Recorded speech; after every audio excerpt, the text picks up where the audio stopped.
السلام علیکم جی، کیا حال چال ہے آپ سب لوگوں کے؟ میں امید کرتی ہوں کہ آپ سب بالکل ٹھیک ہوں گے، خیریت سے ہوں گے۔ ناول بھرم بقا باطل بائی مہر النساء شاہ میر کی یہ قسط نمبر 34 ہے۔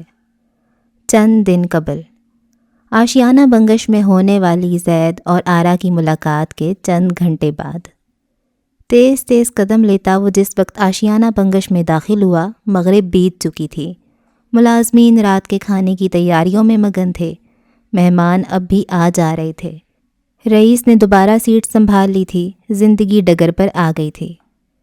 سر، مسز بنگش نے کہا ہے جب آپ گھر آئیں تو ان کے کمرے میں آئیں۔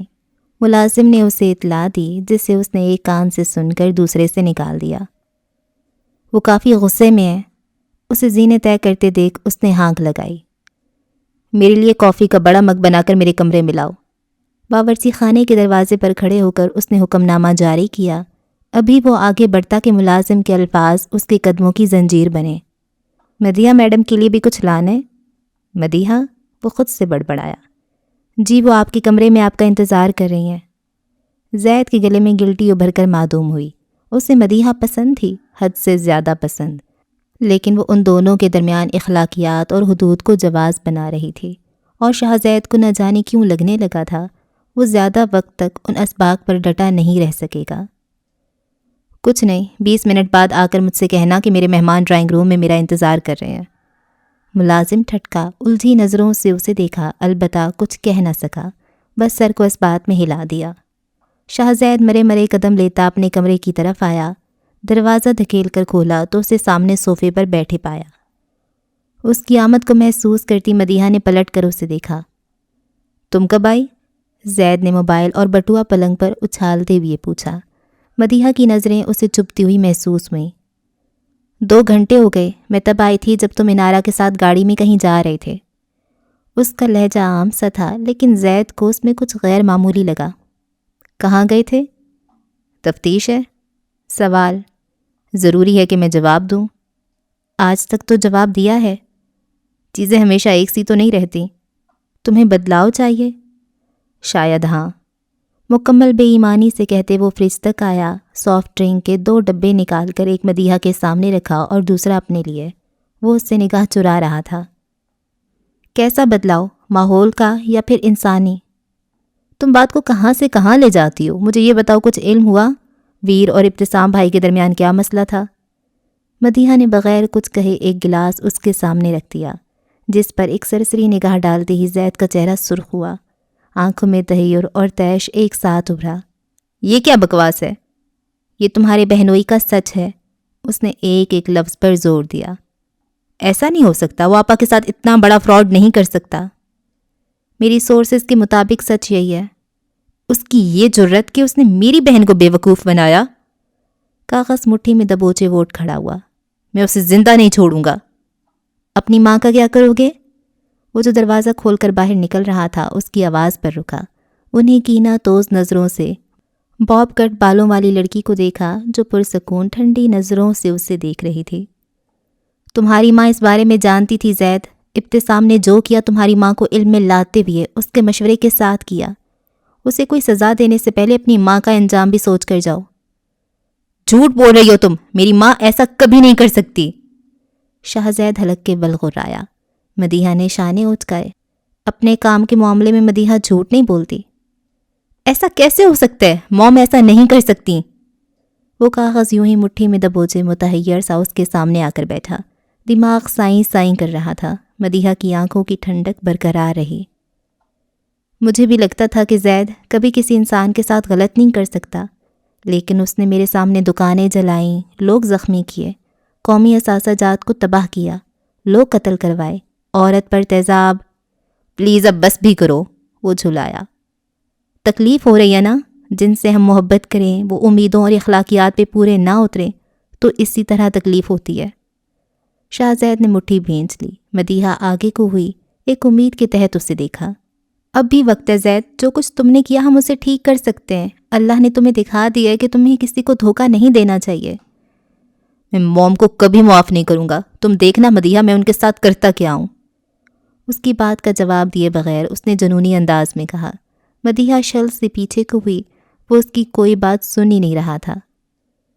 تم نے وعدہ کیا تھا زید۔ اس کا بس نہیں چل رہا تھا کہ زید کا گریبان پکڑے اور اسے دوبارہ 25 فروری سے پہلے والے زید میں تبدیل کر دے۔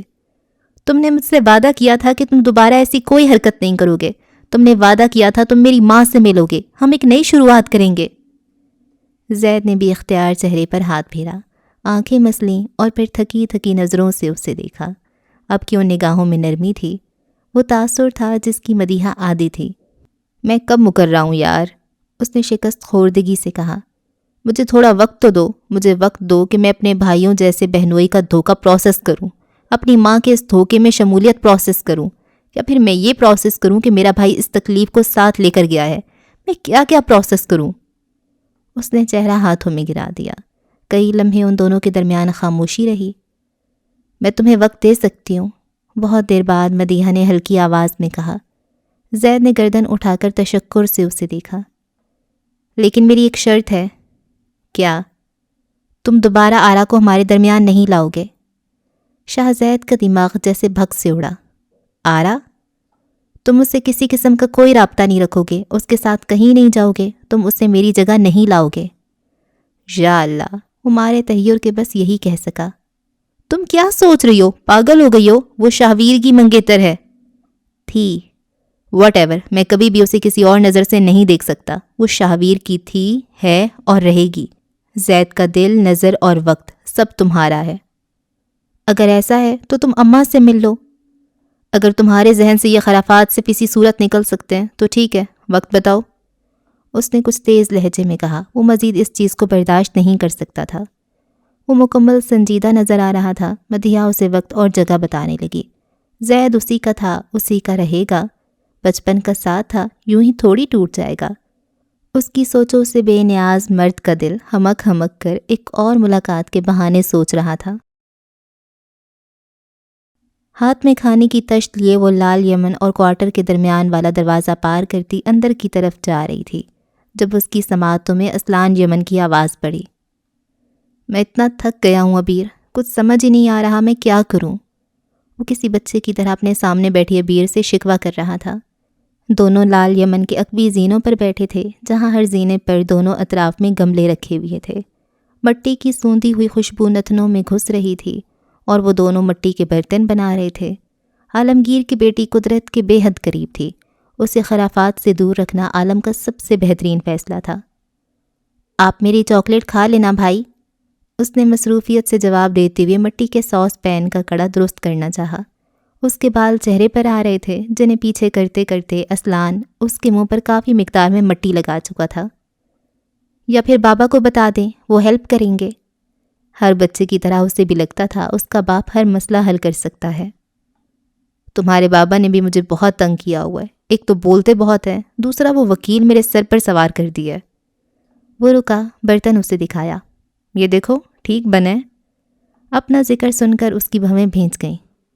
نہیں، یک لفظی جواب دے کر وہ دوبارہ اپنے برتن پر جھک گئی تھی۔ اسلان دل ہلکا کرنے کی خاطر کہے گیا، مجھے اس وکیل کی ایک عادت سے بہت چڑ ہے، ہر بات میں مجھے تانے دیتی ہے، اور سب سے بڑھ کر اس نے دیگچی کا کنارہ اس سختی سے موڑا کہ برتن ٹوٹ گیا۔ وہ تمکنت کی بیٹی ہے۔ جیسے میں بابا کی بیٹی ہوں؟ اس نے فوراً گردن اٹھا کر سوال کیا۔ ارے تم تو بہت اچھی ہو، تمہارے بابا کا نام بھی مت لو۔ بابا کو ایسے مت بولیں، وہ ناک سکوڑ کر بولی اور اپنے ننھے ننھے ہاتھوں سے اسلان کو تھوڑی سی گیلی مٹی تھمائی۔ اب آپ بھی ساس پین بناؤ۔ اسلان بغیر کسی بحث کے پچھلا برتن چھوڑ نیا بنانے لگ گیا تھا۔ وہ باقی بچوں کی طرح بہت زیادہ نہیں بولتی تھی، مگر وہ ذہین تھی، عالم کی طرح۔ اس کے اندر سبھاؤ تھا، سمن علی کی طرح، اور وہ محنتی تھی، سبیحہ علی کی طرح۔ ہاں، نقش اس نے سارے کے سارے باپ سے لیے تھے۔ عالم کی گرفتاری نے اسے اثر انداز کیا تھا، مگر اسلان یمن کی توجہ نے اسے بدل دیا تھا۔ اس وکیل سے اچھا تھا سعید ہی ہمارا کیس لڑ لیتا۔ بچی سے میری برائیاں کر رہے ہو؟ مٹی کے برتن بناتا اسلان یمن اس آواز پر ساکت ہو گیا۔ گردن گھما کر دیکھا تو وہ اسے چند فٹ کے فاصلے پر کھڑی تھی۔ اس کے دوپٹے کا پلو گیندے کے پھولوں سے ٹکرا رہا تھا، بالوں کی لٹیں گالوں پر چھو رہی تھیں اور نگاہیں اسلان یمن پر جمی تھیں۔ وہ قدم قدم چلتی اس تک آئی، تشت نیچے رکھی اور خود اسلان کے سامنے آ کر بیٹھی۔ قدیم طرز کے زینے، دیوار پر لگی بیل، آس پاس رکھے پودے، مٹی سے لتھڑے ہاتھوں والا لڑکا اور لمبی چٹیا والی وہ عورت اس وقت ایک دوسرے کے روبرو بیٹھے۔ وہ دونوں 19ویں صدی کے کسی فلم کا حصہ معلوم ہوتے تھے۔ میں کوئی برائی نہیں کر رہا، لگ تو یہی رہا ہے۔ اسلان نے اب کہ اس سے نگاہ ہٹا لی۔ عبیر نے تھوڑی سی مٹی بنفشہ کو بھی دی۔ آپ مگ بنائیں، حکم دے کر وہ دوبارہ اپنا کام کرنے لگی۔ بنفشہ نے چپ چاپ مٹی تھام لی۔ اسلان جس جاریت سے برتن بنا رہا تھا، بنفشہ کی انگلیاں اس سے دگنی ملائمت سے کام کر رہی تھیں۔ تھوڑی دیر بعد ان دونوں نے بیک وقت اپنا بنایا ہوا برتن عبیر کے آگے کیا۔ مضبوط ہاتھ اور نازک دبلا پتلا ہاتھ، دونوں کی ہتھیلیوں میں برتن تھے، ایک آڑا ترچھا، دوسرا نفاست سے تیار شدہ۔ کیسا ہے؟ دونوں نے ایک ہی سوال کیا۔ عبیر عالمگیر نے آنکھیں چھوٹی کر کے جائزہ لیا اور پھر اس نے بنفشہ کی ہتھیلی پر رکھا برتن اٹھا کر اپنی دائیں طرف رکھے سکھانے والے برتنوں کے ساتھ رکھ دیا۔ آپ دوبارہ بناؤ، اس نے بے حد صاف لفظوں میں اسلان کو سرخ جھنڈی دکھائی۔ وہ تل ملایا، مٹھی بند کر کے ابھی وہ برتن کو تباہ کر دیتا کہ بنفشہ نے اپنی ہتھیلی اس کے آگے پھیلائی۔ میں آئی؟ وہ چند ثانیہ سخت نظروں سے اسے دیکھتا رہا اور پھر آڑا ترچھا برتن اس کی ہتھیلی پر رکھ دیا۔ لمبے بالوں والی عورت آلتی پالتی مارے اب دوبارہ برتن پر جھک گئی تھی۔ میں نے 28 سالہ زندگی میں اپنے باپ کا محل دیکھا ہے، اس نے کہنا شروع کیا۔ میں نے عظمیٰ بی کی کوٹھی دیکھی ہے، کرائے کا مکان دیکھا ہے، ٹپکتی چھتوں والا فلیٹ بھی دیکھا ہے اور چھوٹے کچے مکان بھی۔ میں نے 28 سالوں میں کبھی گھر نہیں دیکھا اسلان۔ اس کی آواز میں کچھ تھا کہ وہ بالکل ٹھہر گیا۔ اس کی انگلیوں کی حرکات میں کوئی باریکی تھی، ملائمت اور ہلکی سی سختی تھی۔ وہ تعمیر کے ہنر سے آشنا تھے۔ میں نے گھر ان چند ماہ میں پہلی بار دیکھا ہے، تمہارا گھر۔ انداز میں یاسیت تھی۔ تمہارے چچا، تمہارا ماموں، تمہاری بہن، چچی، عبیر، تمہارا گھر مکمل ہے۔ اس کی انگلیوں میں کوئی لغزش تھی۔ INBU، لیکن میں تمہارا گھر نہیں توڑوں گی۔ نگاہیں اٹھا کر اسے دیکھا اور وہ جم گیا۔ دونوں کے درمیان کوئی طلسمی لمحہ تھا جس نے اسلان کو اس کا لفظ لفظ اصبر کروا دیا۔ جن بچوں نے گھر نہ دیکھے ہوں وہ یا تو توڑنے والوں میں سے ہوتے ہیں یا پھر جوڑ لینے والے۔ میں جوڑنے والی ہوں، مجھ سے بے خوف ہو جاؤ۔ تم تمکنت بنگش کی بیٹی ہو، اس کے لبوں سے پھسلا۔ تم اس تعلق سے بے اعتبار ہو اور میں بیزار۔ یہ تعلق اس گھر کی بنیادوں میں درار نہیں بنے گا۔ اس تعلق کی وجہ سے میں تمہیں تمہارے خاندان سے دور نہیں کروں گی۔ اپنے چچا سے میری برائی مت کرو، عالم سے لڑنا چھوڑ دو۔ اگر مجھ سے کوئی خوف ہے تو کہہ دو، میں چلی جاؤں گی، مگر اپنا گھر مت خراب کرو۔ اس نے مٹی کا تازہ بنایا برتن عبیر کے حوالے کیا۔ پھولے گالوں والی بچی کے چہرے پر چمک دوڑ گئی۔ پرفیکٹ، اس کے لبوں سے ستائش نکلی۔ اسلان ان لفظوں پر کچھ کہہ نہیں سکا۔ وہ کتنی دیر سے اس ایک برتن کو بنانے کی کوششوں میں لگا ہوا تھا۔ وہ آئی، چھوا، اور تعمیر کا نیا باب کیسے شروع ہوا۔ تم نے وہ سب دیکھا تھا نا؟ اسلان چونکا۔ وہ کس بارے میں بات کر رہی تھی؟ اور پھر یکدم اسے سب یاد آ گیا۔ وہ عدالت کی راہداری میں موبائل پر انگلیاں چلاتے تیز تیز زینے اترتا جا رہا تھا جب اسے اپنے بازو پر کسی کے نوکیلے ناخنوں کی گرفت محسوس ہوئی۔ وہ اس لمس کو پہچانتا تھا، اسے اس لمس سے نفرت بھی تھی۔ اسلان یمن سارے کا سارا ساکت ہو گیا۔ تمکنت بنگش اس کے عین سامنے کھڑی تھی۔ اس کی آنکھوں کا وہ چیلنج، اس کی عداوت، وہ زیر کرنے والی نگاہ، وہ تھم گیا۔ تم آج کل مجھے نظر انداز کرنے لگے ہو اسلان۔ اس نے اسلان کے گال پر ہاتھ رکھا۔ کیا ہوا ہے؟ اسلان نے تیزی سے اس کا ہاتھ جھٹکا۔ مجھ سے دور رہیں۔ میں بالکل رہوں گی اگر تم اس کیس سے دور رہو۔ عالم کو جیل میں رہنے دو۔ یمن خاندان کے ساتھ ہوتی بھی بنگشوں کے لیے کام کرو۔ یہ اتنا مشکل کام تو نہیں۔ اس نے اسلان کے کندھے پر ہاتھ رکھا۔ اسلان کے جبڑے تنگ ہوئے۔ میں آپ کی ہر پیشکش پر لعنت بھیجتا ہوں، دوبارہ میرے سامنے مت آئیے گا۔ وہ اس کا ہاتھ جھٹک کر تیز تیز زینے اترتا نیچے جا رہا تھا جب تمکنت کی زہر خند آواز اس کے کانوں میں پڑی۔ میری پیشکش پر نہ آئے تو تمہیں میری سختی واپس لائے گی اسلان، ماضی مت دہراؤ۔ وہ اسے نہیں سننا چاہتا تھا، نہیں دیکھنا چاہتا تھا، مگر تھوڑی دیر بعد عدالت کے باہر اس کی آنکھیں ایک نقطے پر پتھرا گئیں جب اس نے بنفشہ مخدوم کو ضمیر اور تمکنت کے ساتھ ان کی گاڑی میں بیٹھتے ہوئے دیکھا۔ اس عورت پر جو ذرا سا اعتبار اسے آیا تھا وہ لمحہ بھر میں ریزہ ریزہ ہو گیا۔ کیا وہ ان کے ساتھ ملی ہوئی تھی؟ گاڑی میں بیٹھی عورت کی نگاہ بلا ارادہ اس جانب اٹھی اور وہ اپنی جگہ منجمد ہو گئی۔ وہ چاہتی تھی میں یہ کیس چھوڑ دوں اور وہ مجھے بیٹی بنا لیں گی، میں انکار کر کے آئی ہوں، حال میں وہ اس سے کہہ رہی تھی۔ اسلان خاموش رہا، کوئی تبصرہ نہیں کیا، وہ محض مٹی کے ان برتنوں کو دیکھے گیا۔ عبیر ان دونوں سے بے نیاز تھی۔ یہ کیسے کیا؟ ساری انا ایک طرف رکھے وہ مستفسر تھا۔ ویسے ہی جیسے گھر بنتے ہیں، نرمی، سختی، ملائمت اور توجہ سے۔ وہ اٹھ کر کونے پر لگے نلکی کی طرف بڑھ گئی۔ میں یہاں سہراب صاحب کی ستائش کے لیے نہیں ہوں، عالمگیر اور تمہیں دور کرنے کے لیے بھی نہیں ہوں۔ مجھے اپنی ماں سے کوئی انتقام بھی نہیں چاہیے، میں یہاں اپنی بقا کے لیے ہوں۔ ہم دونوں اڈلٹس ہیں، اب تم بتاؤ تمہیں مجھ سے مسئلہ کیا ہے؟ شفاف پانی گرتا گیا اور اس کے ہاتھ صاف ہوتے گئے، ساری مٹی دھل گئی۔ مجھے تم پر اعتبار نہیں۔ مت کرو، لیکن یہ کیس میں جیتنا چاہتی ہوں۔ تم کسی دن اپنی ماں سے مل جاؤ گی اور نقصان میرا خاندان کا ہوگا۔ یہ تمہاری سوچ ہے، اس کا ٹھیکہ میں نے نہیں لیا ہوا۔ شاویر تمہارا بھائی ہے، تم اسے ہی چنو گی۔ پھر تو تم عالم سر کو بیوقوف کہو، کیونکہ انہوں نے مجھے چنا ہے۔ اپنی صفائی میں تم سے صرف اتنا کہوں گی کہ مجھ سے ہر قسم کا خوف چھوڑ دو، میں وہ نہیں جو تم سمجھ رہے ہو۔ اس نے واپس آ کر اپنی تشت اٹھائی۔ اگر تسلی ہو جائے تو آ جانا، ابتسام عباس پر ہماری تلاش باقی ہے۔ وہ کہہ کر چلی گئی۔ اسلان یمن بہت دیر تک اس طرف تکتا رہا جہاں وہ گئی تھی۔ پھر اس نے مٹی کے وہ برتن دیکھے اور پھر ایک گہرا سانس لیا۔ کیا وہ واقعی گھر جوڑنے والوں میں سے تھی؟